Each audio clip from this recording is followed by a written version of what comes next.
दिव्य सभा का निर्माण एवं देवऋषि नारद का आगमन। वैशंपायन जी कहते हैं, जन्मेजय, भगवान श्री कृष्ण के प्रस्थान कर जाने पर मयासुर ने अर्जुन से कहा, वीर, मैं इस समय आपकी आज्ञा लेकर कैलाश के उत्तर मैनाक पर्वत पर जाना चाहता हूँ। वहां बिंदुसर के समीप दैत्यों ने एक यज्ञ किया था। वहां मैंने एक मणिमय पात्र बनाया था और वह दैत्य राज्य वृषपर्वा की सभा में रखा गया था। यदि वह अब तक वहीं होगा तो उसे लेकर मैं शीघ्र ही यहाँ लौट आऊंगा। वहां एक बड़ी विचित्र रत्न मंडित सुखद एवं मजबूत गदा भी है।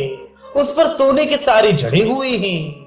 वृषपर्वा ने शत्रुओं का संहार करके वे गदाओं को चोट सहने वाली भारी गदा वहीं रख छोड़ी है। वह लाखों गदाओं की तुलना में अद्वितीय है। वे आपके गांडीव धनुष के समान ही भीमसेन के योग्य होगी। देवदत्त नाम का शंख भी वही है, जिसे लाकर मैं आपकी भेंट करूंगा। ये कहकर मयासुर ने ईशान कोण की यात्रा की और वह पूर्वोक्त बिंदुसर पर पहुंच गया। राजा भगीरथ ने गंगा जी के अवतरण के लिए वही तपस्या की थी और प्रजापति ने उसी स्थान पर 100 यज्ञ किए थे। देवराज इंद्र ने वही सिद्धि प्राप्त की थी। वही सहस्त्रों प्राणी भगवान शंकर की उपासना करते हैं। वही नर नारायण, ब्रह्मा, यम, शिव सहस्त्र चतुर्गी भी जाने पर यज्ञ करते हैं और स्वयं भगवान श्री कृष्ण ने भी वर्षों तक यज्ञ करके वही स्वर्ण मंडित यज्ञ स्तंभों और वेदियों का दान किया था। जन्मेजय, मयासुर ने वहां जाकर सभा बनाने की सारी सामग्री, पूर्वोक्त गदा, देवदत्त शंख और अपरिमित धन अपने अधिकार में कर लिया तथा वहां से लौटकर युधिष्ठिर के लिए विश्व विश्रित मणिमय दिव्य सभा का निर्माण किया। वे श्रेष्ठ गदा भीमसेन को एवं देवदत्त शंख अर्जुन को उपहार दिया। उस शंख की गंभीर ध्वनि से तीनों लोक कांप उठते थे। वह सभा 10,000 हाथ लंबी चौड़ी थी। उसमें सुनहले वृक्ष लहलहा रहे थे। वे ऐसी जान पड़ती मानो सूर्य, अग्नि अथवा चंद्रमा की सभा हो। उसके अलौकिक चमक दमक के सामने सूर्य की प्रभा भी फीकी पड़ जाती थी। मयासुर की आज्ञा से 8,000 किंकर राक्षस उस दिव्य सभा की रखवाली और देखभाल करते थे।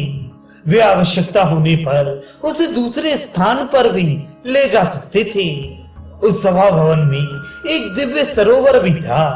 वह अनेक प्रकार के मणिमाणिक्य की सीढ़ियों से शोभायमान, कमल कुसुमों से उल्लासित और धीमी धीमी वायु के स्पर्श से तरंगायमान था।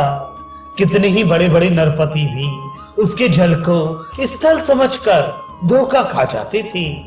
उसके चारों ओर गगनचुंबी वृक्षों के हरे हरे पत्तों की छाया पड़ती रहती थी। सभा के चारों ओर दिव्य सौरभ से भरे उद्यान थे।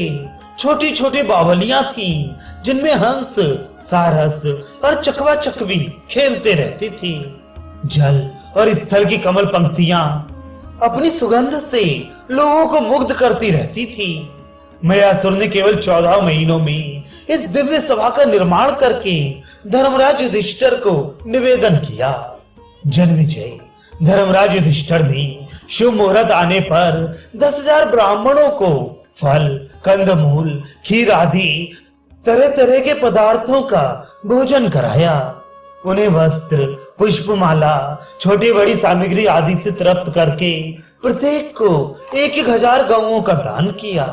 इसके बाद जब वे सभा में प्रवेश करने लगे तब ब्राह्मण लोग पुण्याहवाचन करने लगे। गाजे बाजे और फल फूलों से देवताओं की पूजा की गई। मल्लझल अर्थात पहलवान और लठैत, नट, वैतालिक और वंदीजनों ने धर्मराज को अपनी अपनी कला दिखलाई। इसके बाद वे अपने भाइयों के साथ देवराज इंद्र के समान सभा में विराजमान हुए। उनके साथ सभा मंडप में अनेकों ऋषि मुनि तथा राजा महाराजा भी बैठे हुए थे। ऋषियों में मुख्यतः सित, देवल, कृष्ण द्वैपायन, जैमिनी, याज्ञवल्क्य आदि वेद वेदांग के पारदर्शी, धर्मज्ञ, संयमी एवं प्रवचनकार बैठे हुए थे। भगवान व्यास के शिष्य हम लोग भी वहीं थे। राजाओं में कक्षसेन, क्षेमक, कमठ, कंपन, मद्रकाधिपति जटासुर, पुलिंद, अंगवंग, पुंडरक, अंधक, पांडे एवं उड़ीसा आदि देशों के अधिपति महाराज युधिष्ठिर की सेवा में उपस्थित थे। अर्जुन से अस्त्र विद्या सीखने वाले राजकुमार और यदुवंशी प्रद्युम्न, सांब, सात्विकी आदि भी वहीं बैठे हुए थे। तुम्बरु, चित्रसेन आदि गंधर्व एवं अप्सराएं भी धर्मराज को प्रसन्न करने के लिए वहां आकर गाया बजाया करती थी। उस समय युधिष्ठिर की ऐसी शोभा होती मानो महर्षियों और राजर्षियों से घिरे स्वयं ब्रह्मा जी ही अपनी सभा में विराजमान हो। जन्मेजय एक दिन महात्मा पांडव और गंधर्व आदि उस दिव्य सभा में आनंद से विराजमान थे। उसी समय देवऋषि नारद और भी अनेक ऋषियों के साथ वहां उपस्थित हुए। राजन, देवऋषि नारद की महिमा अपार है।